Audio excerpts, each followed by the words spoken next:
Hey there, rock and roll podcast fans. This is Mike Hoban. Welcome to Rat Tales, the podcast that brings you the music and stories of the Boston rock scene that grew out of the mid-'70s at the Rat and some of the other hellhole joints, each with their own sick charm.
Hey there, Rat Tail listeners. Our guest today is Liz Borden, who first rose to Boston rock and roll prominence as the namesake, bass player, and leader of LIzzie Borden and the Axes, one of only a handful of woman-centric bands in the early days of the garage punk era in Boston. Liz later went on to form Lava Beat and the Finch Family, and later the Liz Borden Band. She still writes, records, and performs today from her home base in Los Angeles as Liz Borden. So welcome to Rat Tails, Liz. Thank you. I'm happy to be here. Yeah, we're happy to have you. Believe me, it took a while for us to finally connect, but this is great. And you're also the first woman that we've had on our show. And I'm there like, where are all the women? We had like 6 guys, and I'm there like, we had to beat them. We had to look around, and it's like, so hopefully you'll be a first in a string of people that we get on, because we need to hear all the voices from this era. I can make some suggestions for you. I am going to be all ears, so we can do that. So, so you know, it's so again, one of the things I wanted to make sure that I got your intro right, and then I think there was some women players and women fronting bands, but the Axes were actually one of the first bands that I saw on the scene, other than like Bob Kitson and the Thrills, and the little guest appearance by the Runaways, which was a completely different thing than like a regular girl band. Yep. It was kind of I was at the Rat. I was at that show. I thought it was one show, but there was 3. I didn't realize that until I talked to some folks. I forgot that people did like 3-night stands. So let's get the housekeeping out of the way. And it's just for the record, Elizabeth Borden is your real name. Lizzie Borden was your real name growing up, and you grew up in JP, right? No, I grew up in New York and Boston.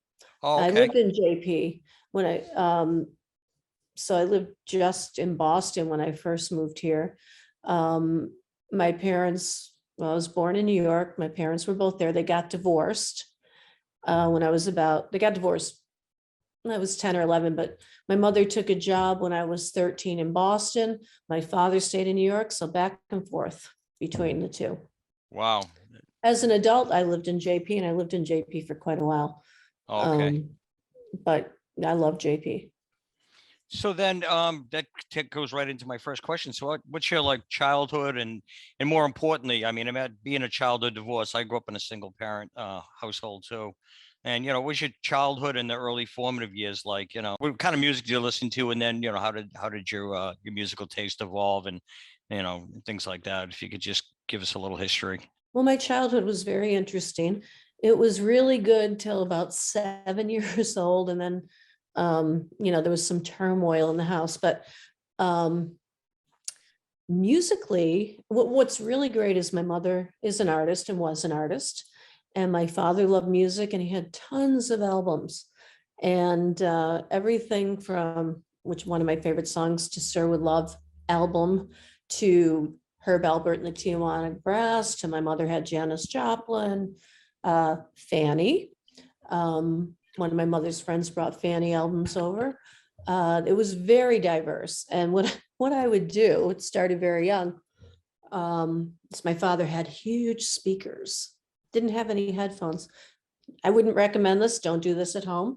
But I would put my head between the two speakers as a kid and blast. I mean, I even had Michael Jackson, you name it, Osmonds, Led Zeppelin, everything.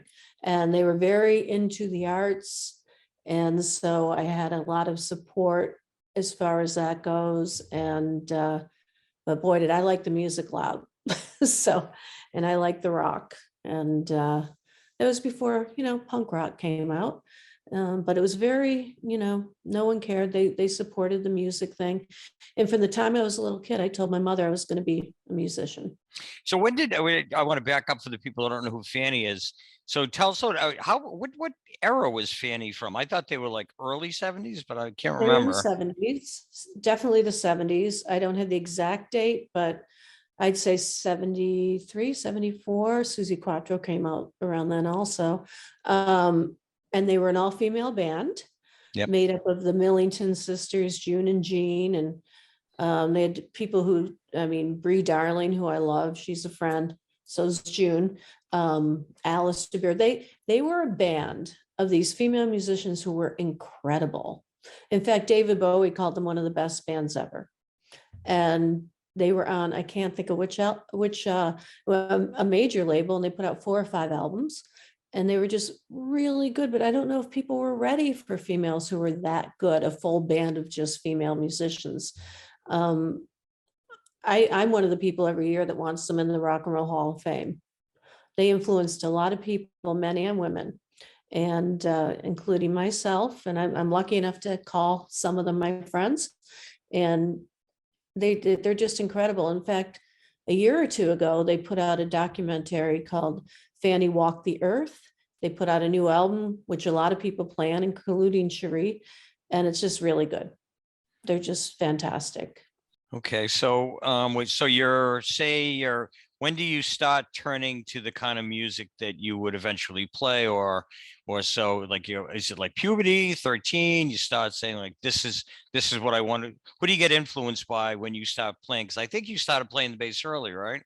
I started playing guitar. Okay. And I was a teenager when I first played out, which was my first 2 shows were the Rat and CBGBs. And I liked punk the minute I heard it. So I'm lucky enough to have been in New York. I'm lucky enough, good and bad. I had all the freedom in the world as a child, which I shouldn't have had. Mm-hmm. So I was always the same height I am now. From the time I was a young kid, nobody stopped me from going in the clubs. I would go in CBGBs and see the Ramones and, Blondie. And I remember Debbie Harry being in other bands. I was way underage in these clubs. But the minute I heard Dead Boys, Ramones, I was hooked. That was it. When you said that Patti Smith. Yep. Oh yeah, especially Patti Smith. When you said the first clubs you played in was CBGBs and the Rat. So who were you playing with? It wasn't with Liz Borden then. It was no. Who'd you play with then? Different punk bands. Crimes Against Nature was one of them. What was the other one? some just under my name, Lizzie Borden, but I was a kid and I would just get up and play with friends. And one of my, I can tell you the first two songs I ever sang out in public was one song that I wrote. And mind you, I'm like 14, 15 years old, but one was called Love in Leather. I wrote that. So, that was one of my first songs. And the other was Locomotion by Little Eva. And I got up and did those two songs at CBGB's. And I also did them in a club called The Space in Boston. I forgot about that. And those were the first two songs I ever played out. But I wrote Love in Leather, and funny, very funny song. But did you play acoustic, or were you playing with the band? Rock. I mean, Okay. electric. Electric. Yeah, okay. electric. And a lot of times I would just get up and sing, but I always had a guitar from the time I was a little kid, whether I played it or not, but I would always try to play it. And then it just came naturally. I never had lessons or anything. So I just started playing. So you're bouncing back and forth between the parents between New York and Boston. Mm-hmm. So what year do you think you're starting to hit the Rat? It'll be like 74, 75. So that's like the Ready Teddy years, and like I just got the end of Thunder Train. Yep. And everyone was older than me. Mm. And but I would sneak in, and sometimes the sound guy Granny would help me in the back door. And I used to watch Barb Kitson, Thrills, who I love Barb. So I was kind of at the end of that, and I shouldn't have been in the club, but I was into the punk, kind of like Thunder Train, that era. So that's probably like that's probably like 75, 76, I'm guessing, right? Okay. Yeah. And I would sneak into places like they're long gone. What was it? Paul's Mall Jazz Workshop. Oh God, yeah. Yep, down on Boylston Street. I saw Patti Smith there. I'd see Patti in New York. So I didn't care how old I was. I got in and I saw the bands I wanted to see, and just that was my life. That's what I did. There's no way you would get away with that kind of stuff now. Not now. Yeah, but nobody really cared back then. It was interesting. I'd go into Bun Ratties, nobody cared, and I was way underage, and wanted to see the music, and my friends could all get in, so I wanted to go in. All your older friends? Oh yeah. Yeah. And no one stopped me. I'd say I got stopped now and then at a club called maybe Cantones, but I ended up living above Cantones. So then I just took the elevator downstairs.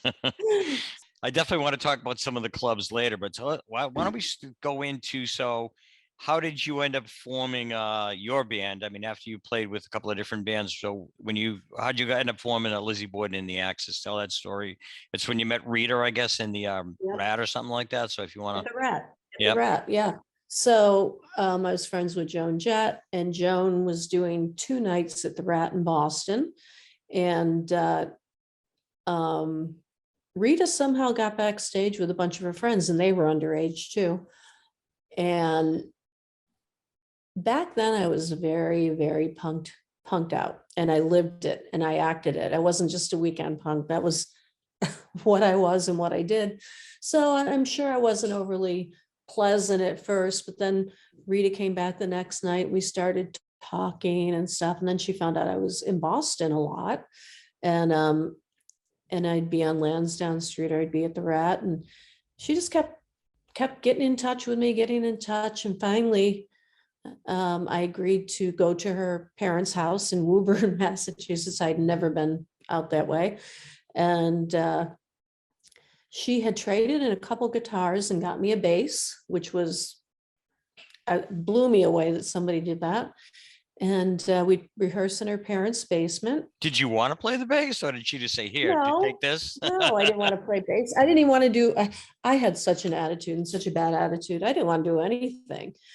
But Rita won me over, and we had a couple different band members that did not end up in LIzzie Borden The Axes. They actually all quit when I joined the band. And what was the name of that band? The Hoodsies? Before it was LIzzie Borden The Axes, it was Hoodsies or Hobnob. We used both. How did Okay. you know that? Well, I just read an article. I tried to do a Okay. little research. Yeah, well, that's pretty good. Digging deep. So we were called Hoodsies or Hobnob, but she had some people with her, and then she brought me to them, and I looked like a little rabid dog. I was like, ah. And they decided they didn't want to be in a band with me. And but Rita and I would play Wild Thing over and over on the bass. And then my friend Cindy had a She's the drum. drummer, right? Cindy Yeah. Burrow? Yeah. Yep. She had a drum set she used as like a coffee table. I said, well, you've got drums, come play with us. And we had a different singer at first, Daria Smith, who's fantastic. She's all of our veterinarian now. She made the smart decision of leaving the band and going to vet school. And so she was with us a little. And then we added Kathy Perry on keyboards. Then Daria left, and Heather Rice, who's now Heather Fahey, joined on vocals. And then eventually Lisa Dario joined on guitar. So you went from the Hoodsies, and that was just you and yeah, Rita had Rita. come up with that name. It was some other girls, they quit. We actually did have a different drummer named Cindy for a brief time, who was like 14. She ran off to Las Vegas with her boyfriend. Oh, God. And so we needed a drummer, and that wasn't good when that happened. And so my Cindy came in after she left, but yeah. So how soon did you girls start? You were girls then, I can say that. No, we when don't you- mind the girl thing, but yeah. When you first started playing, and because you started playing around 81 or something like that at the Rat, or I mean at the club scene.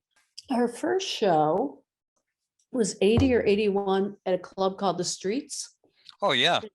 And that club didn't last long, but Digny Fingus was booking it. He booked us. That was in Kenmore Square, but outside of Kenmore Square, No, down in it was Alston, oh God, yeah.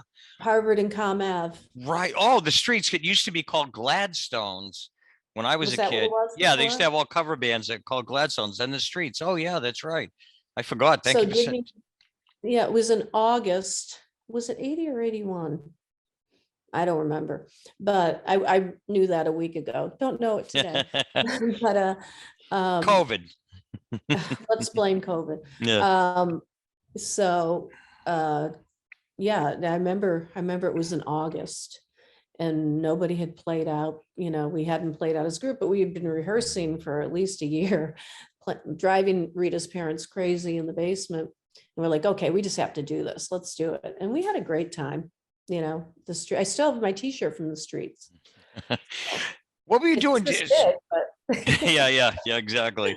Yeah, I get some T-shirts that haven't fit in a long time either. no. What were you doing? Let's back up a little on your personal life. So you're in a band, but what are you doing? What's your day job? Oh, I didn't have a day job really. I worked in clubs. At one point when I was a kid, I worked in a pizza place, but I worked either on Lansdowne Street. I worked at this club called The Space, and it was great because basically everyone let me do whatever I wanted, and which worked great for bands. And then when I started touring and stuff, I at that point did not have other people at jobs. I didn't, just club stuff. So, which is a job, but Yep. but It's not fun. really. Yeah, I definitely want to talk about The Space later, because that's always been one of my favorite clubs. Some of the best shows I ever saw there. Human Sexual Response opened it and closed it. Really? Yep. Wow. Yeah. I didn't see Human Sexual Response until I drove to Hudson, New York, about, I don't know, maybe 7 or 8, maybe 10 years ago. They did a reunion show in Hudson, New York. It was at a small club. Right. I found out about it through somebody. I forget. I drove like 150 miles to go there. It was one of the best shows I've ever seen in my life. Yeah. But I never saw them during the heyday. I never saw them in the 80s or 90s or anything. So Oh my God. And then they did a couple of reunions at House of Blues, which were fantastic. yeah, I went to But both yeah. those shows. Yep. They were I you're was right. They there. were fantastic shows. I was there. Yeah. Yeah. Yeah, we probably ran into each other a million times. And so you and I were talking a little while ago, and one of the things that I talked about it when we last talked. I told you I saw you at Ed Burke's, and so I knew of you because they used to put. I used to love to just read the band names and just they used to be like. Candy Striper Death Orgy was the name of a band, and I used to love just to read like I remember that. the calendar magazine and just to read what the crazy. So I saw LIzzie Borden The Axes. Oh, they're playing at Ed Burke's, and I worked at the Bedford emergency room. So I went in there on like a Thursday night after work, and I go in there and I see an all-woman band, and they're like, "Wow, this is really cool." And I'm like a 25-year-old guy or something like that, and wow, all-woman band, this is fantastic. So the first song that you guys do. You do Soldier Boy, and you do like this great routine, and then you end it with, and so, I forget how it goes, but then the final words are "because he's dead," and I'm like, holy shit! Close, close. So tell me, it was "Soldier Boy, you're dead," just like that.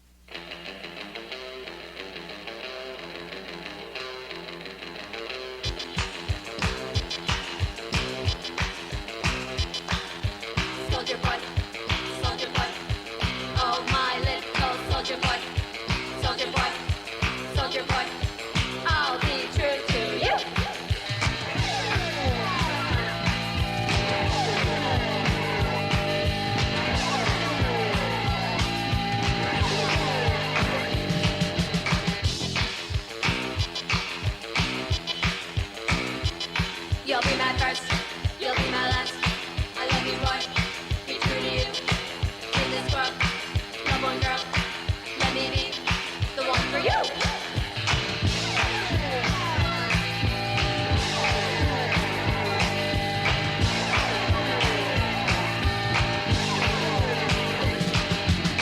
Remember when you went away?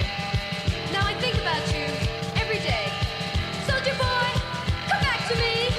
Are you alive? Are you free?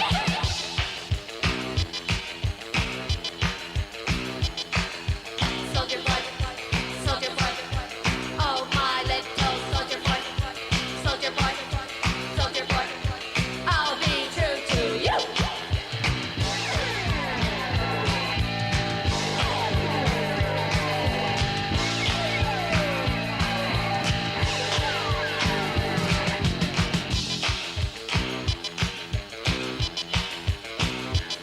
You'll be my first, you'll be my last. I love you, boy. Be true to you. In this world, love one girl. Let me be the one for you.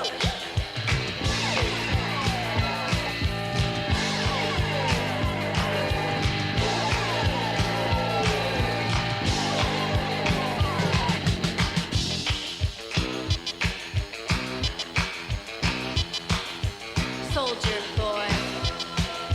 Soldier boy. Soldier boy. Soldier boy.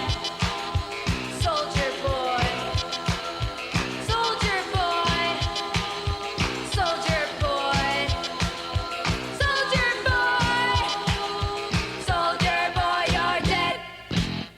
and I And just it was went, kind- what?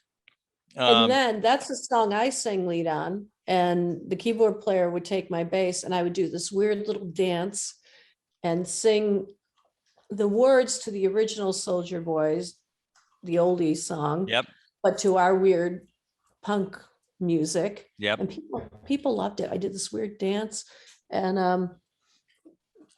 yeah, it was kind of a love, but yet kind of war protest song. I don't know. Yep. With the ending. So Oh yeah, that was fun. punk. I mean, I saw that and I said, that's the attitude. That's like, you guys were for real. Oh God. I remember seeing Yes. that. That was just like, that's the first time Oh I my saw God. I saw you guys. I can't. And It was that's funny that. because Go ahead. go ahead. No, go ahead. He didn't have a lot of punk bands there, but Ed Burke No. liked us. He liked us, and he would have us play there all the time. It'd be other types of bands, and then we'd show up. Eventually, he moved us from Thursday to the weekends, and we played there all the time. I still have live cassettes from Ed Burke's. Really? Yeah, yeah. I recorded almost everything we did, and now I have thousands of tapes I have to deal with, but yeah. Oh, I wish more of that was out on the internet, and maybe at the end we have to let people know how we can find. I know Lenny, you sent some stuff to Lenny, so we'll get it on we'll get it on this broadcast too.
So you're playing in, it's like the 80s, you're playing the circuit, you're playing the clubs. So like I said, you played obviously you played the Rat, and you played Cantones and probably the club, and but the Space. Talk a little bit about the Space, because like I said, that really was one of my favorite places I ever went to, and I went there a lot. But I don't think it was only open for like a year or two, right?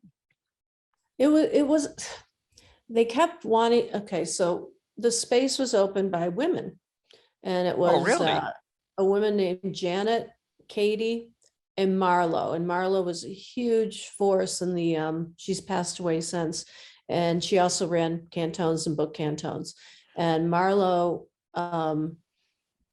started that over there with Janet and Katie, and it was run by women, started by women. And it had a downstairs with a bar, and you could order weird microwave pizza. And then upstairs, you go all the way up the stairs, they'd have music, and there was a bar up there. And it was just a great club. But what happened was, God, this is how it was back in those days. So people would be building things down there, construction, whether it be luxury buildings or people to live in, because it was in downtown. It was on Broad Street. Yeah, for people that don't know, Cantones and the Space were both in the financial district. So by day you had all suits, and by night you got these two punk clubs. And they were punk clubs. Yeah. So these guys didn't like it, and they'd send people in to beat us up. I mean, beat us up, women. Really? And guys, we had got Billy Borgioli worked there. He was in Real Kids and other things. And they'd come in and beat us up. And then Marlo also was Canadian, so the government would show up to deport her all the time because they didn't like the punk rock thing. But these men would come in and beat us up, and the poor guys that worked there would get beat up, and we'd all be running around. And after a while, it did last a little over a year.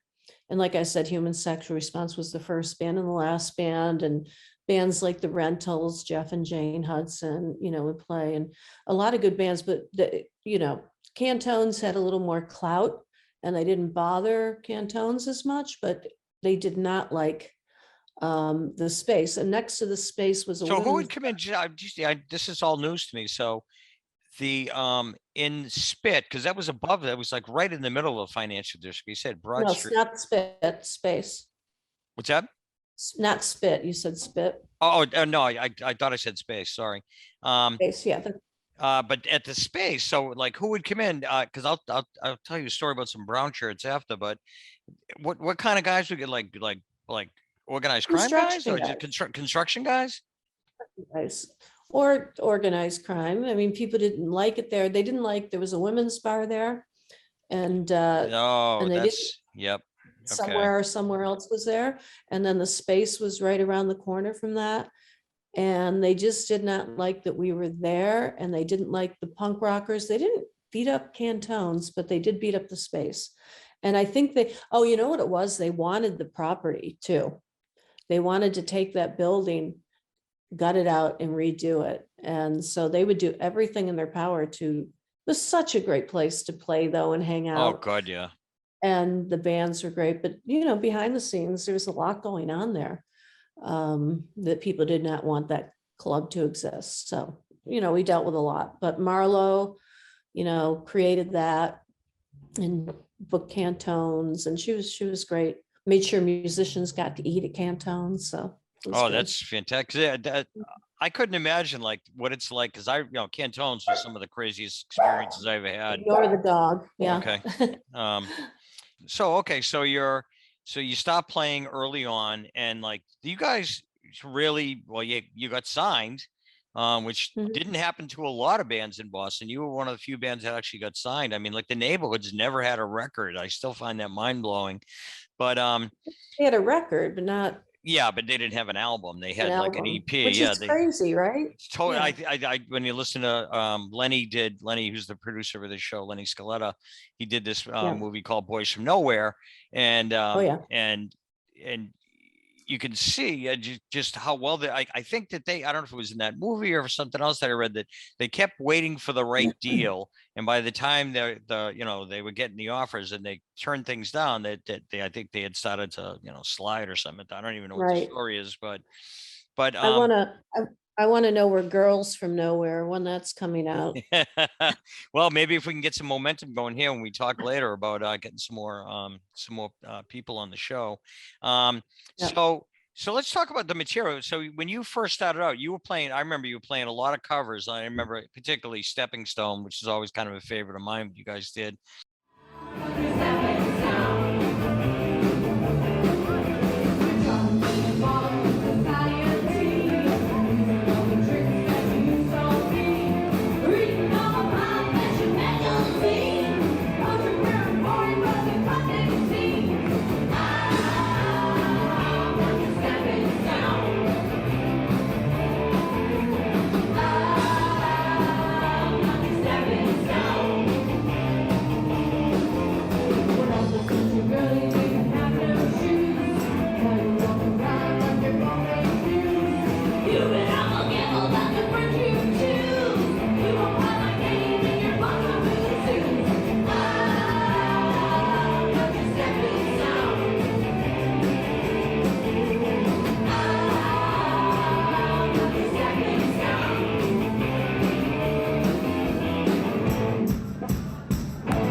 what did you do? You started off playing a lot of covers, and then you Well, started. no, Oh, what okay. we- No, then you tell me. what we, Okay. what we did, no, we had a lot of covers, but one reason we had the covers, if a place, what we do is the covers, and to get our songs in, we do covers, fit one of our songs in, covers.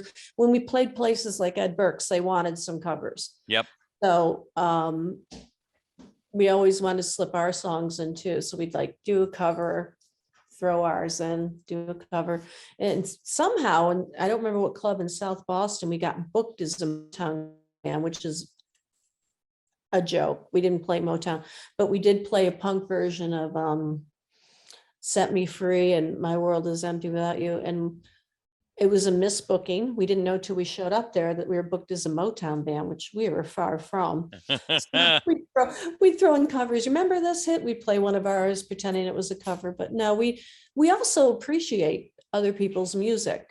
And to this day, I will do my version of people's covers. I mean, I'm a huge fan of all types of music. So I do like taking, whether it's Stepping Stone or, you know, whatever song we pick, and we put our twist on it. And we do, yeah, you're right, we did do them, our versions of them, but we did that to slip our songs in certain clubs that didn't want them. So yeah, I think that was that's one of the things I remember from listening to, like, even like going back to Thunder Train, when a lot of those bands came around. I guess what happened is clubs would only book cover bands.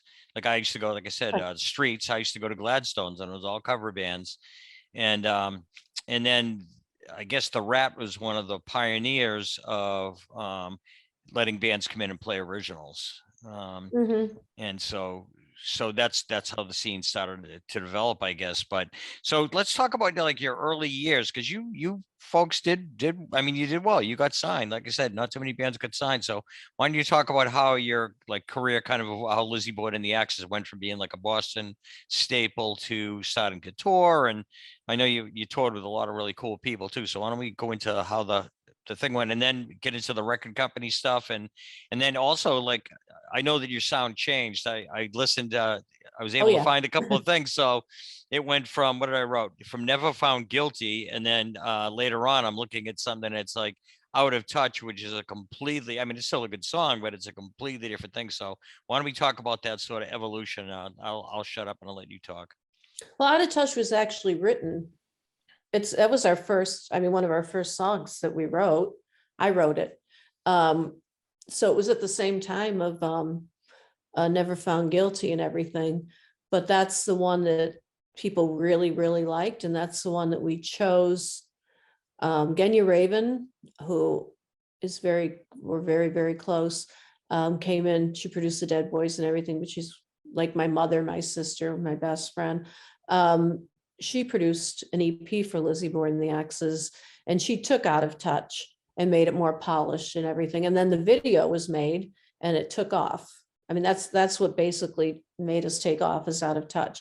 And V66, when the video was first made.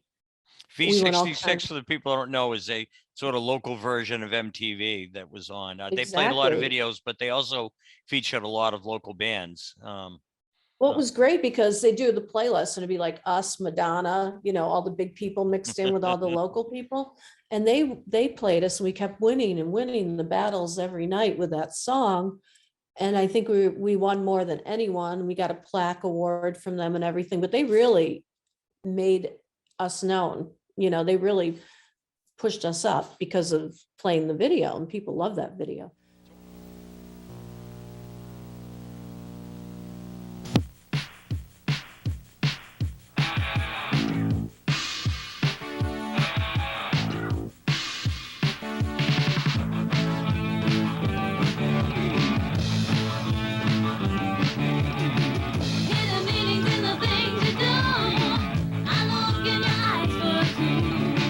Time has passed, yesterday's history. Miles between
So And Out of to this Touch was your, like your first like hit. That was the, yeah. okay. Yeah. Oh, But I because wrote it's it. fun. I would have thought that it was the other way around because I know that you end up having to change, but I'll let you tell the story. I'm sorry. You're right. So when we started out, we were very, very punk rock. And a lot of it is because most of us weren't really trained musicians. What I love about punk rock is that it let a lot of people get up on stage who normally wouldn't have the chance. And there was a lot of good things came out of it. And it gave us the opportunity to get together as a band and play, and we could get out there and scream and bang on our instruments. And, but throughout time, we evolved because we started, and we always had a punk edge. I mean, to this day, I believe I have one. But we started knowing our instruments better, and then the songwriting got different. And it was just a natural thing. It wasn't anything planned. It was just, after 10 years, you're going to be different and you're going to play different, and music changes and your experiences change and what you write about changes. And, we'll always be punks, but, it's just a natural progression as far as the music. It went from with punk, and then there was new wave, and then rock, we were more rock, and we also didn't ever want to be tied down to one thing. We're huge fans of from the time we started of girl groups or the backing vocals. We always had, even if we're singing like Soldier Boy or Bobby, where we kill our boyfriend in the song because he stood us up for the prom. So, naturally we killed him. We had great backing vocals. You'd think we were a girl group, as far as the harmonies and stuff. So we always kept that, but it was just a natural and, a way to. Is there any evolve. girl group that really influenced like your songwriting or I would say influenced our vocals. Yeah. Everyone from the Shangri-Las, Lulu, Dusty Springfield, the Chiffons, the Ronettes, any of them. I mean, we were huge fans. And like Rita was also fans of Eric Clapton and, a lot of the more rock bands, Zeppelin and all that. Somebody else like Motown. We all liked the girl groups. So it's just evolved. And, originally I wrote most of the songs, and then other people started adding some of their own songs in. So we just naturally grew and changed, and, it's what happened. So let's go back. So Out of Touch, it becomes a hit on like local on V66. How do you end up going from there? Did you end up on MTV? Did you Yes. okay, and when did you get signed? If you want to talk about that, the transition from a Boston like favorite to regional to right. To touring. With LIzzie Borden The Axes, we had some local management, but a lot of our lawyers and different people were either in LA or New York. So even though we were based in Boston, a lot of our business was out of state. And we played New York, we'd play New Jersey. From the beginning, we played all over the place. And then as we got bigger and Out of Touch took off, then we'd start touring. And it would be Out of Touch. It was probably Genya's EP that got us a lot, that she produced, got us a lot of attention, the songs on there. What was on that EP? Where Are You? Out of Touch. Hearts Don't Break, They Tear. How Does It Feel?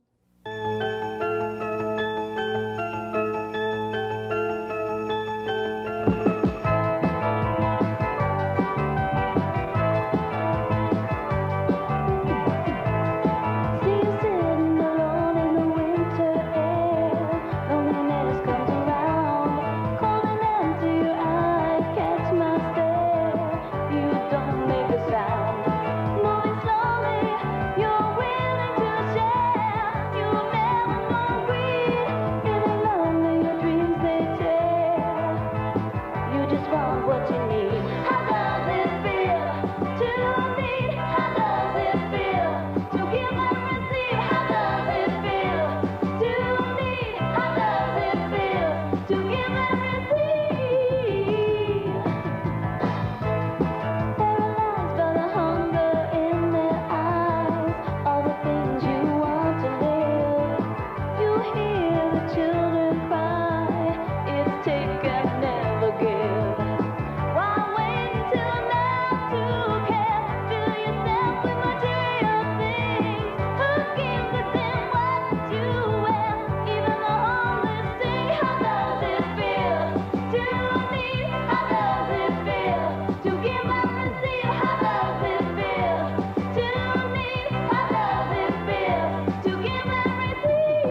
think, I can't remember what else, but those were the ones I remember. And we got all kinds of offers we turned down too. Like we were playing in New Jersey one time, and Debbie Gibson's manager comes in and wanted to manage us, and we're like, no. But nowadays they'd be like, yes, I will do that. So we always had all these great offers and crazy offers, and lawyers that had major clients. Like one of our lawyers had Michael Jackson and Robert Plant, diverse things, different lawyers. So we had a good, well, our road crew was the best. We still have them to this day, but we had a good business. I don't know if they were good, but we had some powerful business people around us, and they were always pushing us. And, that basically they got our name out there into labels and things. And we always aimed high. Even when we were feeling not great about things, because if we were being harassed or whatever, but we always aimed high. We always wanted to be on a label. And we had seen some other women get signed. I don't believe they all got the attention they should have. Susie Quattro, Fanny, the Runaways, you name it. There were a lot of all-female punk bands from England and stuff. And so yeah, we had a lot of powerful business people. So when did you when did you get your first you were with Capitol and you did another one with A&M, right? So Yeah. what was that experience? What did you do? What was your first signing, and when did you what record was that? Was that Guilty? Never Found Guilty. Yeah. That would have been 86. 1986. Okay. I think Out of Touch took off 85, 86. So after that, and then our singer left, which didn't do well for us. Heather Rice.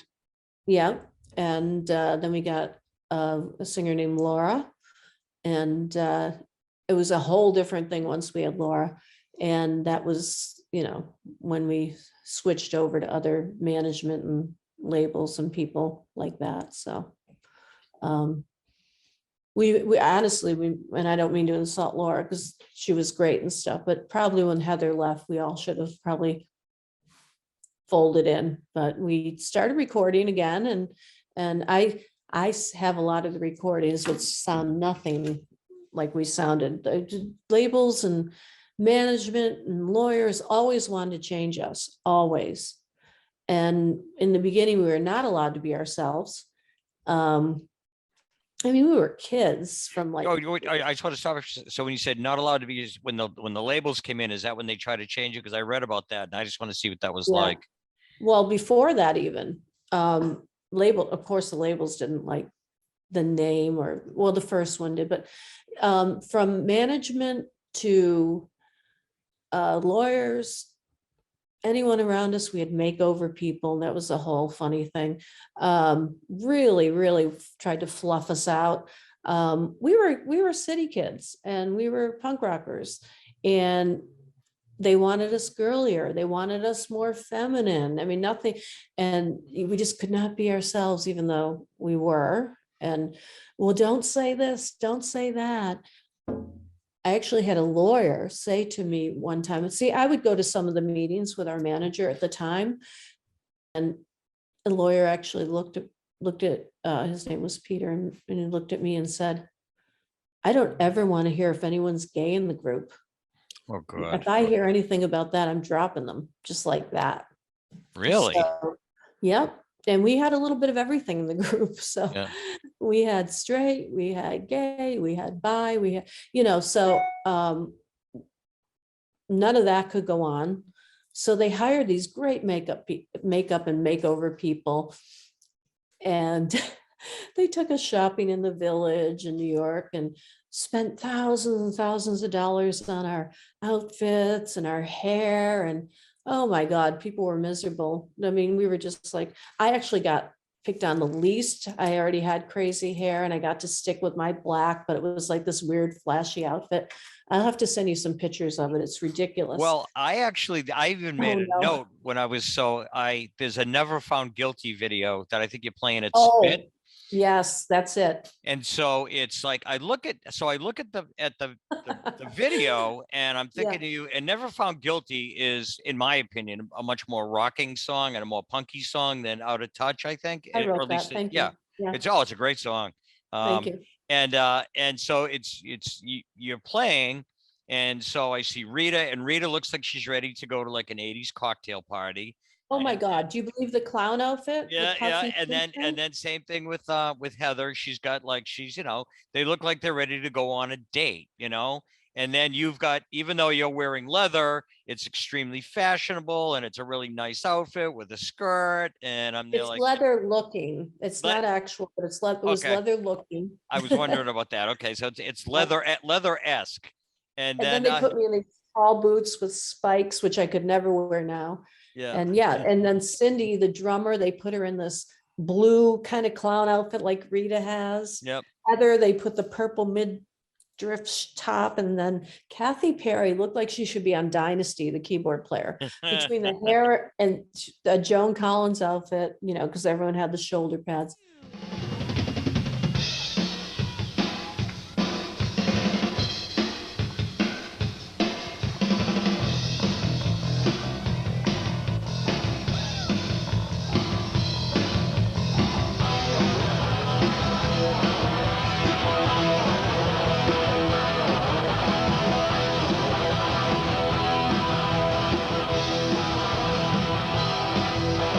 All the things you said and done, why you so after me?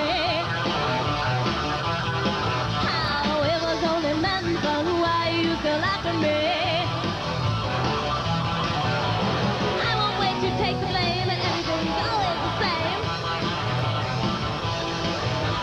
Never found guilty, never found guilty, never found guilty.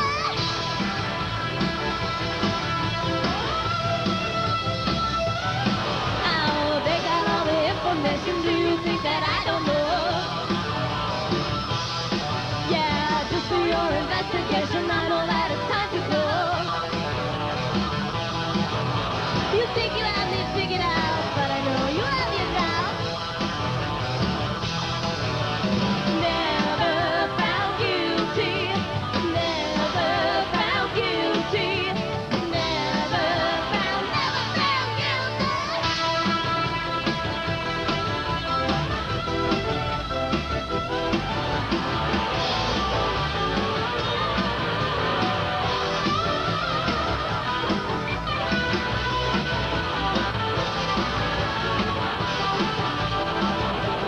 Never found guilty,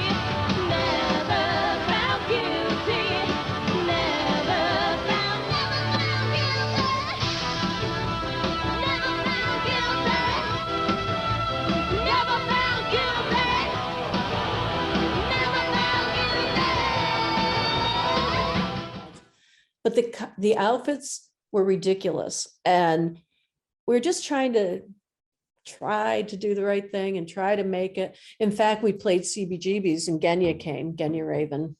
And I love Genya, total New Yorker, produced the Dead Boys, produced us, produced the Shirts, tons of bands, but does not mince words. And we get up there in our outfits and she calls me over. I'm on stage. She goes, "Get over here." And she goes, "What the hell happened to you guys?" I'm like, "I know." She goes, "I can't even," she just read me the riot act that we even let these clothes go on us and everything. And I'm like, I just have to play the show and get through it. And she was like, "Oh no, this can't happen." So it was really ridiculous. It really was. Now, So was that a lot just like sort of like sexism generated because males Yes. telling you like what to do and just like, oh, you need to be cuter, you need to have a babe factor or something like that? Because that's what it kind of looked like to me when I was looking at the video, because the song is so raw, and then Yes. the look is like okay, like you said, Dynasty was they look like like they were Oh my being God. costumed by the Dynasty designer. I noticed I got a nice shot of my butt in the Never Found Guilty song. I'm It gonna have to starts go with back my and look hands to the closely. song, and then you don't realize what you have when you're younger. And then all of a sudden they zoom in on my butt. I'm like, I was horrified. When you're younger, everything's horrifying. But they didn't want us to have an edge. And let's face it, our music had an edge. Oh, that's Our a really attitude. edgy song with, like, like I said, women who look like they're ready to go on a first date with Oh my God, our with an personality, accountant or a hedge fund manager, which never, was going to happen. well, if they were nice, maybe, but no, because one of the problems with that they didn't like is that's who we were. I mean, we were punk rockers. We had an edge, especially me. I was like, when the makeover people are grabbing me, and they actually handed me a Betsy Johnson polka dot and striped dress, and the drummer Cindy, and Cindy's from Philadelphia, looked at them and goes, "Don't hand her that. She'll kill you if you hand her that."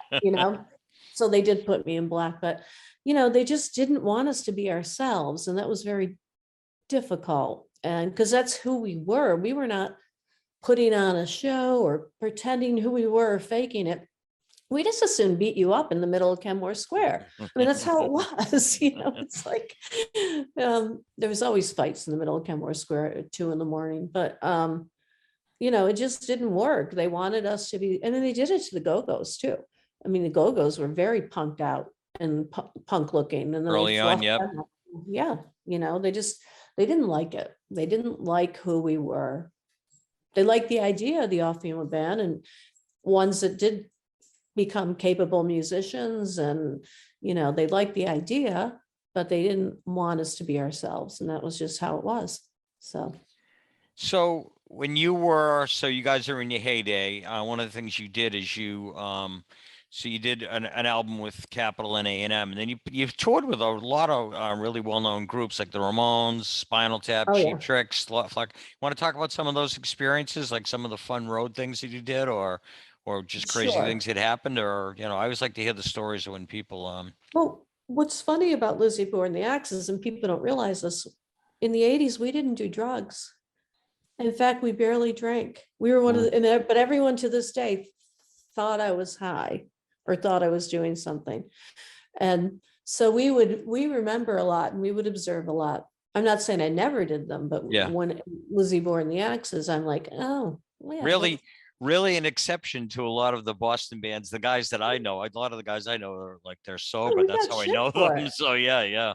Bands gave us a hard time for not doing them. Wow. And I'm not saying we were angels, but when we were doing our music, we were doing our music.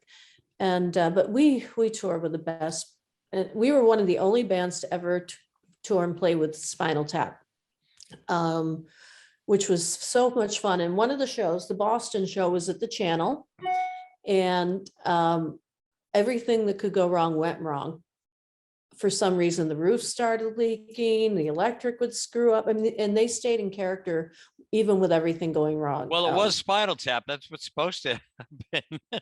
Well, they didn't want these things to happen, but they did. Yeah, like in real life, they happen. That's funny. Ceiling issues, water pouring.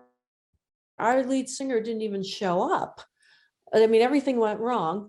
And finally she shows up. We're already started the show. I mean, she got stuck in traffic. It was just a whole thing, but it was one of the best favorite shows ever. And I just remember they're nicest guys. And I'd be like, say at a sound check or something, I'd be playing pinball, and Michael would come up, Michael McKeon, and he'd be playing next to me, and I'd be looking up going, oh my God, that's Lenny from Lenny and Squiggy. But they were the nicest guys. I had fun with them. Ramones, chaos. That was complete chaos, and I enjoyed that. I also was friends with them off stage, and I'd go be in New York and hanging out with Dee Dee a lot, and Joey, and Johnny's the only one I didn't hang out with. But so I knew them anyway, and so much fun playing with them. Flock of Seagulls, played with Flock of Seagulls, and one of the reviews called us all Flock of Hairdos.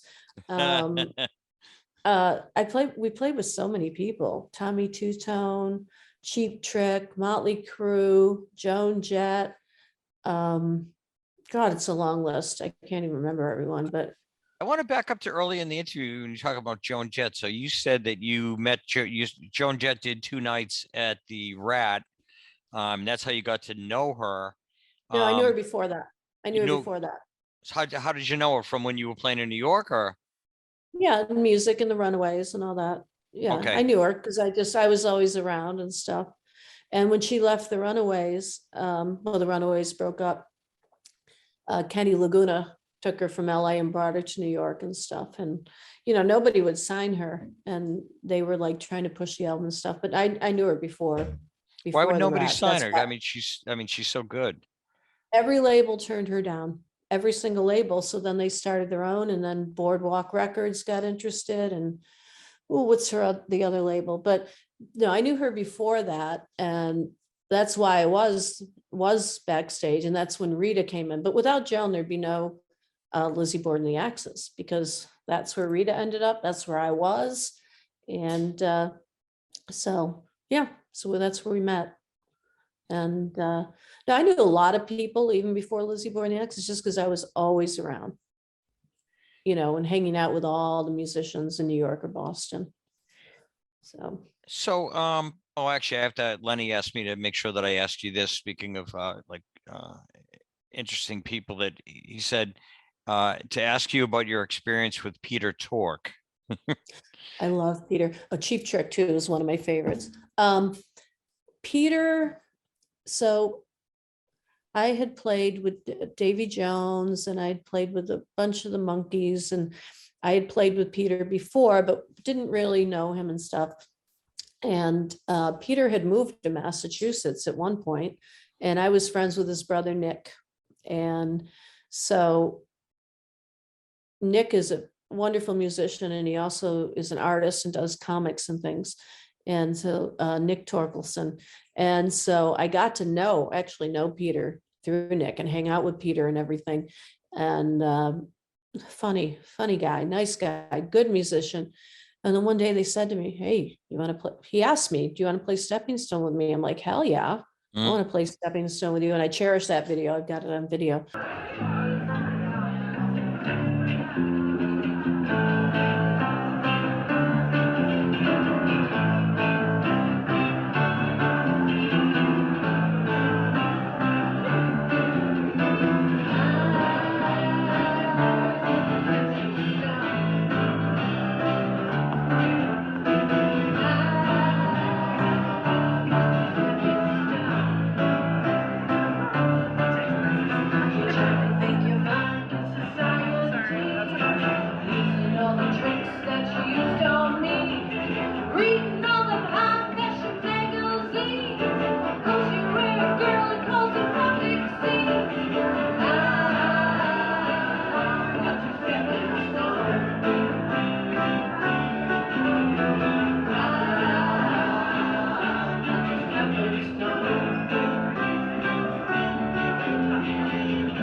but just, you know, through his brother and hanging out, and he was living in Massachusetts, and even when he wasn't living here, he'd come through. And in fact, he, you know, he was very involved, and he was very supportive of women's music, actually, female musicians. He was friends with June Millington from Fanny, and June runs a rock and roll girls camp in Western Massachusetts, and Peter would go out there and support that and stuff. But he's just a great guy, fun guy. That's a really good segue when you talk about being supportive of women, because one of the things that I really would like to talk about, I started to bring it up with, we did, Johnny Angel came on the show a little while ago, and Johnny and I started to talk about, even just for a woman fronted band in Boston, that Barb Kitson had a lot of difficulty when she came around. And so we started to talk, but Johnny and I both have ADD. So we lost the thread and never came back to it. And I've been kicking myself ever since. And I go, oh, good, now I can ask Lizzie. So what was it? I mean, what was it like? Because it was, I found the punk scene in Boston to be welcoming to a lot of different like people.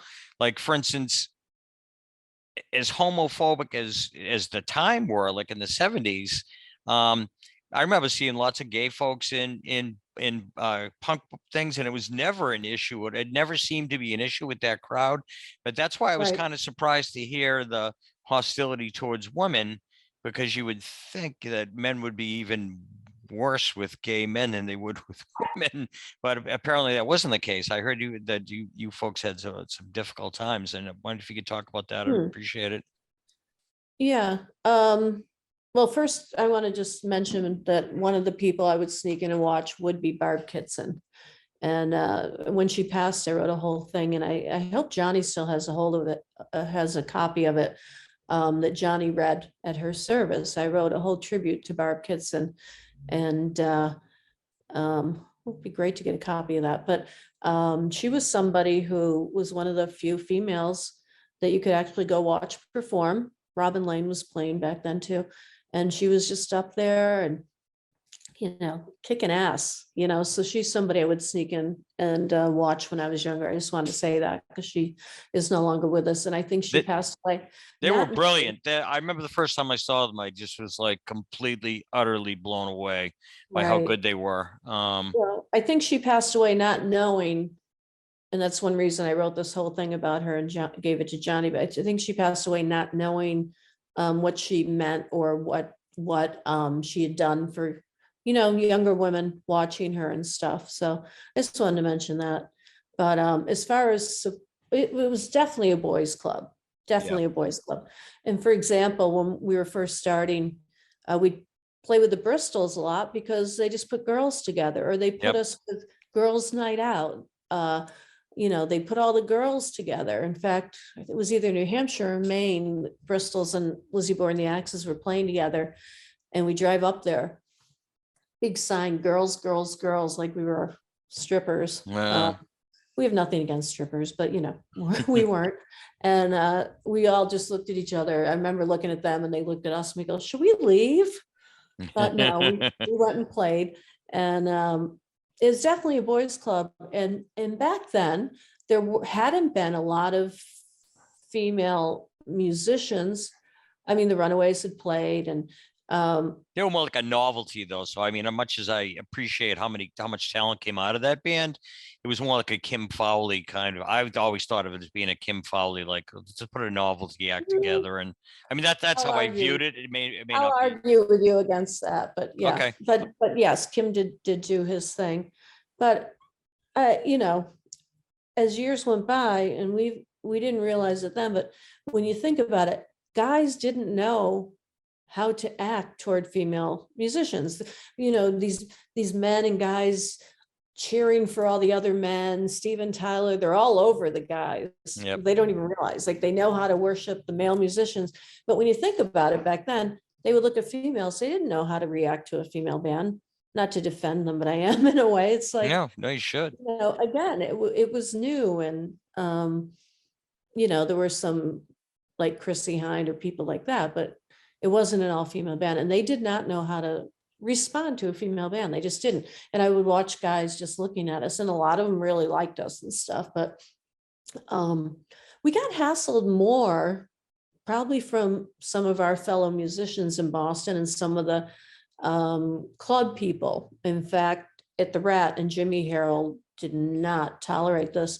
It was one Halloween we were playing, and the people that actually worked there were throwing things at us, squirting something that was burning out of squirt guns at us, and just really giving us a hard time. And I snapped, jumped off the stage and attacked them all. And I did. And I just couldn't believe it. The people, and I knew them too. I couldn't believe that people I knew were doing that to us. And so I snapped, jumped off the stage. Jimmy did deal with it and did fire some people and reprimanded some people. But we would find more from the male musicians. The male fans, a lot of them would stand there at first and then just look at us. But then, as punk went on and stuff, the male fans loved it. And we had a lot of male fans, a lot of female fans, but we did get physically assaulted, and we did get, as far as being hit or things thrown at us and stuff. And we did have to fight a lot. And after a while, we didn't have to do that. And like you said about punk rock, the original punk rockers were very accepting. I mean, we had guys in dresses, we had gays, we had straight, we had the hardcore scene wasn't as much as accepting, but the punk rock was, and we had everyone. No one was discriminated against. Everyone was welcome. And if you think about the Rat, we had 2 transgender people, both named April, who were there night after night after night. And so anything kind of went. So the scene itself was very accepting. But it was a boys' club. It was always like the boys, this, or people putting out the boys' records, or, even to this day, a lot of the reunions, and it's the same old guys. But I can tell you right now, as difficult as it was, and it was, we cried. It was difficult a lot. Wouldn't admit it then. I'm too tough. But we did go through a lot, and we did get a lot held back a lot. And we did get a lot of verbal abuse and actually being beaten up and stuff. And a lot of those guys, and I'm going to say it now, have grown up to be decent men. Yep. And they have daughters, which I love. And that'll do it. No, really. They, because we're all, and I'm going to say something else too. We're all very, we all still know each other. And it's really weird because when I'm by myself as Lizzie Borden in all the punk clubs, no one bothered me because I'm one of them hanging out. It was when I was with LIzzie Borden The Axes on stage. But a lot of the people who gave us a hard time grew up to be great men. They have daughters and children and wives. But another thing, though, about the scene, the bands aside, is we all stuck together all these years. To this day, if somebody needs something, we rally. Randall died the other day and died in his sleep. He was in Scruffy the Cat, the drummer and stuff. Yep. Talk about just the sadness and outcry, and it's like one goes, we all feel it. And somebody needs something, we've rallied around them, and we've done benefits. All the guys, all the girls, no matter who. So at one part, I'll say that we have the greatest bond of people that hung out together in the clubs and stuff, separate than the music, and to this day, if somebody needs something, we all rally. So it's kind of like a yin yang, up down, like weird situation, but I don't know. It was a lot to go through back then. So just in terms of the Axes, so I just want to get the timeline right. So you do a couple of records, you tour a lot. This is all during the 80s. And what happens? Why do you guys break up? What happens? Well, at the time we had a different singer and we had a different drummer in the end. And those are 2 people who were gone, Cindy and Heather, who as a band, the five of us or six or who was ever in it, original people, we were great together. And once that got screwed up, it was just like, it just didn't feel right. And Rita and I, the new singer, a different drummer, were in the studio and we're recording some demos for labels. And it just wasn't right, didn't feel right. And the labels didn't even want us to use our name anymore. Did you change your name to Mata Hari or something like that? Or is that? Which I hate, but yeah, they made Okay. us do that. And in fact, there is something released under Mata Hari that you can find on Boston Does the Beatles. We do the song Boys, and it's one of the most ridiculous versions I've ever heard in my life. But anyway. When I was a young girl, my mom used to say, watch out for boys. You can be friends, but if you get too close, you'll never be happy again. That's not what my friends say. I've been told when a boy kisses a girl, he takes a trip all around the world. Hey, hey. Hey, hey. Hey, hey. Yeah, she really do. We were in the studio. They didn't, again, changing us completely. The music, the songs I wrote did not even sound like the same songs. And Rita, who is my family, my sister to the end, the guitar player, looked at me and I saw this look in her face, and we're in New York and she walked out and I'm standing there like this. She goes, I can't do it. I'm not doing it. And she leaves. I'm like, oh my God. And I'm standing there by myself and I'm looking around, and the keyboard player, Kathy, was still in the band. I'm like, who are these people and why am I even here at this point? I go, Rita's leaving, I'm leaving. So I left, and that was it. And it did become some legal issues for me and stuff because of that. But Rita left, so I left. I'm like, that's it. Rita's going, I'm going. That's it. We're done. So it just died right in the studio. Right in the studio. And I was listening to what they did to my songs, and you'd hear the original version. It would be like rock and hard and all this. And then they have us go in and play all this like fluffy. I can't even describe it. It was like just a bad band. And I'd be like, oh my God. But again, I'm trying to do the right thing and make it and make money and do this and that. And I was like, okay, I'll stick it out. But the minute Rita left, I'm like, no, that's it. Rita's gone, I'm gone. It's not the same without Cindy, without Heather, without Rita. Kathy was still there, but no one else. So yeah, that was it. So did you, I think you said you hadn't taken a break from music except for after LIzzie Borden and the Axes broke up. So did you go on hiatus and then you get back together with Rita later for Lava Beat, or? I had a breakdown, basically. I didn't know what to do with myself. I'd been in LIzzie Borden The Axes since I was a kid, all the way up until 1988 or 89. So those are years where you suddenly hit your 20s and you're like, okay. So I remember going home and I sat on the couch, kind of shocked, going, well, what do I do now? Because I didn't really know anything else. And that's what I did. I didn't have a day job. I put my heart and soul into that. That's all I knew. I just laid on the couch and I stayed there a long time. I mean, I don't know how much time went by, months, whatever. And I was just like not leaving the house and just so depressed. And finally Rita called and she goes, we have to do something. We have to do something. So we went in a whole different direction and did Lava Beat. Lava Beat won some awards, some Boston Music Awards, or what else? A couple awards. And it was like a dance psychedelic.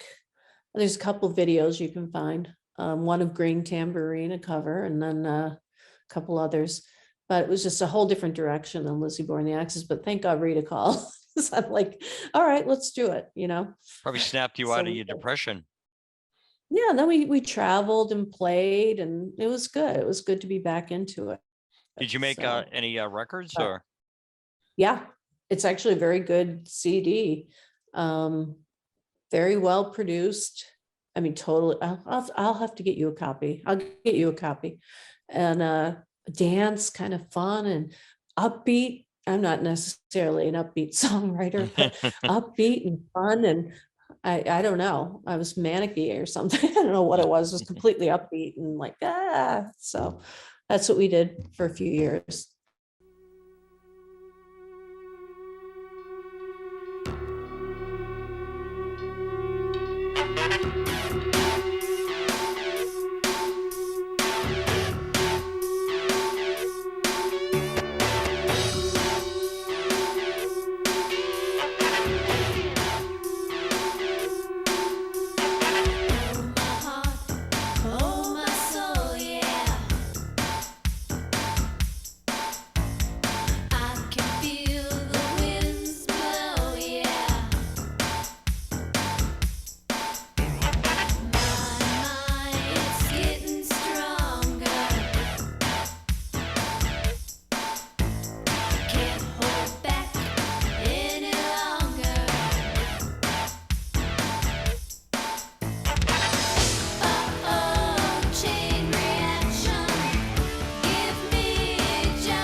And then to me, music was getting too polished, too synthetic, everything. And thank God grunge hit. And the minute I started hearing harder music again, that was it.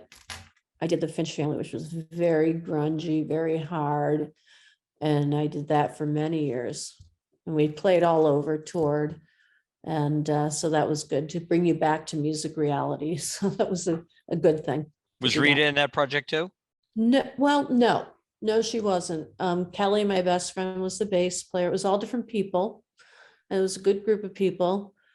But after that, when I started the Liz Borden Band, Lisa Dario, guitar player for LIzzie Borden The Axes, and Rita, when I started, they were in it at first, they were just doing it to get it going.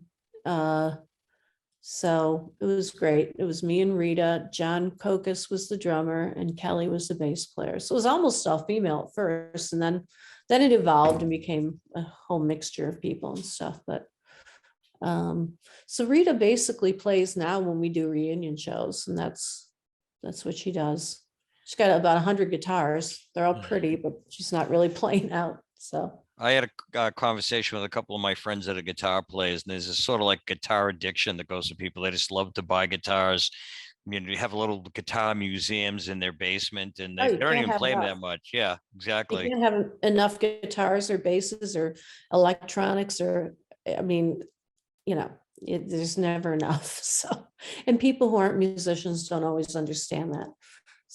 But, So let's take it up till today. And it's, I listened to, I know you're still playing, and I listened to the latest record that you had, Dancing on the Moon. It was like the cut that I heard. It's a really good cut. So I heard the cut on your website, and then I saw a video version of it when it's the COVID version. We have 5 different musicians coming in and playing it, but with all you people in your little boxes, the Zoom video. Oh, but there's a real video though too. Oh no, I haven't seen that one yet. You have to look at that one. It's an actual video concept video. But so Dancing on the Moon is actually, even though it feels pretty and upbeat, it's about loss and death and losing people. And when I wrote it, there were a lot of people, it's more now, but there were a lot of people passing away. And what really hit me was a couple of my friends' children had passed away from drugs. Yep. And one of them was very talented and just a great kid, but had some mental illness and drug abuse. And it really gutted me. And I can tell you right now, my friends have not been the same since their children have been gone. And then other people had passed away, and it was really just getting to, and this is right when COVID is hitting and stuff.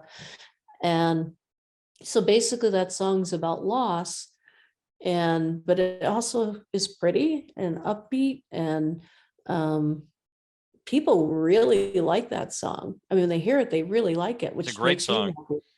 And after I listened to it, I was driving away, and I'm like, what the hell is this song on my head? And I went, oh, it's Dancing in the Moon.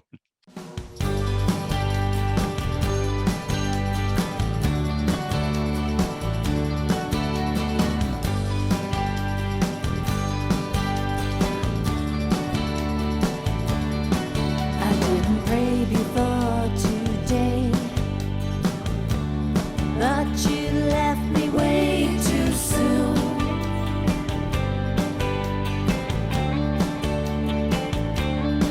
I guess the soul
and blew away.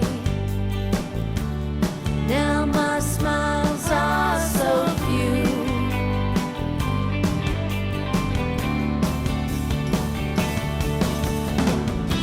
I'll see you one day, but not too soon. Look to the stars and I see you dancing on the moon.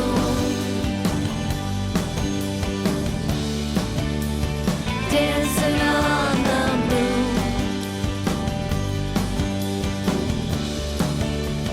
Dancing on the moon. One of my favorite things is songwriting, and when people like it and appreciate it, it makes me very happy. And when COVID hit and I'd go live and Sarah would go live at 3 a.m, 2 a.m, everyone kept requesting, do Dancing on the Moon. And one person in particular really liked the song, and I'll tell you a quick story. And she got really sick and had several surgeries and went into a coma. And they tried everything to wait. And this is a true story. Okay. There's witnesses. They tried everything to wake her up. And was a huge Lizzie Borden The Axes fan and a huge fan, very supportive of me throughout my career. And she really was obsessed with Dancing on the Moon. So her friend wrote to me and said, do you have like an MP3 or anything you can send me of that song? It's her favorite song. They've tried everything. The nurses are going to play it in her ear, right? And she'd been in a coma. Nothing worked. She woke up. She woke up after hearing the song. It's a true story. Wow. And I was so blown away. I was just like, it's amazing what music can do. It's just like the song meant that. She's since passed away, unfortunately, but the song meant that much to her. They tried everything medically they could possibly do. The song did it. So power of music, So I just love stuff like that. Oh God, that's a great story. What I'm going to do, because, right before the pandemic, I had the new album. Actually, I had a Liz Borden and the Bordens album came out around the same time as Dancing on the Moon, my solo. So I got these two albums and I was supposed to go on tour, tons of merch, all this stuff. And then bam. Yep. And the guys you see playing with me in the squares. Yep. They're good. They're really good. I ended up calling them the Man Band because these guys were supposed to play with me. They worked really hard. We had a tour. We were going to all these shows. I mean, we put our heart, our soul, and everything into it. So I'm going to eventually re-release those two albums because the pandemic took the wind out of them. I want to do some shows with those guys because they've put so much into it. I call them the greatest band that has never played. So I'm going to be releasing that and doing that. I'm also doing acting. Yeah, talk a little about, because that's when you and I first started talking a few, last couple of months ago. So you had gigs. You were on the set when you told me. Yes. So what's that all about? Well, I've always loved acting. In fact, I did a couple years at Harvard Extension. I did theater and drama with a wonderful woman named Bronya Wheeler. And so when pandemic hits and I end up out here in California, I'm like, well, I see all these auditions and things. I'm like, well, I'm going to be an actor. So I auditioned for a few things and got parts. And I have 2 movies in the can. I've got a couple coming up. 2 of them got delayed because of COVID that were supposed to happen in January. So who knows if they'll ever happen. But I really enjoyed it. And the good thing about it, and nothing against bands, is it's something you can do on your own and, not have to check everyone's dates and everything. Obviously, I want to be back in a band. So I'm really loving that. I've been producing the band Stormstress, and that album should be out soon. And They're from Boston, right? Oh, yeah. They played, they were playing outdoor at Herder Park in Brighton. They did like a Thursday night, and I was going to run down and see them. They're playing with somebody else that I liked. I didn't know Stormstress, but someone else I liked was on the same bill. Yeah, okay. I didn't know that was your people. So I'll definitely see them when they come out. They were Flight of Fire, and got rid of the singer, and then they became Stormstress. I produced the Flight of Fire album also. They're like my kids, and really talented. I mean, you got to see these girls play. And we started the album before the pandemic, and we've had to do it in little spaces here and there. And I'm producing from here, and at the Den Studios. Doug Batchelder in North Reading, Massachusetts is where it's being recorded. And I mean, thank God for technology nowadays. Imagine if you still did tape, you'd never be able to do anything long distance. And so I'm very excited about their album coming out. It's been a long time producing that. Sarah Fitzpatrick and I are producing that, and just plugging along, trying to make the best of things. That's all. All right, Liz, it's been fantastic talking to you. Yeah, and then when you come back out here, if you're doing a show, I got to make sure that I find out about it. I am coming out in April. Gary Summers, a good friend of mine, puts on the music collectibles extravaganza, and there's going to be one in April in Boxborough, Massachusetts, and I'm one of the guest celebrities. I know Charlie Farron, Robin Lane, a bunch of people. Mark from what's the name? Mark Bell's doing it. Cherie Curry's going to do it. A bunch of other well-known musicians. So I'm going to be back in Massachusetts in April. It's in April. It's called the Collectibles. It's the Music Collectibles Extravaganza. Okay. And you can Google it. There's one in March. I'm doing the April one. And so I am going to come back and do that. Oh, I'll definitely go out there and I'll introduce myself when I see you. Yeah, I'll send you the info. Okay, fantastic. It was great talking to you, Liz. Thank you. I appreciate it coming on. I was finally able to get it together. We did it. We did it. All right. Thanks. Good All night. right, thanks a lot. All right. Bye. Bye. Thanks for listening to Rat Tales, Boston Rock Stories. Rat Tales is produced and directed by Lenny, Scolletta, and Mike Hoban, with a huge thanks to Medford Community Media in beautiful downtown Medford, Massachusetts.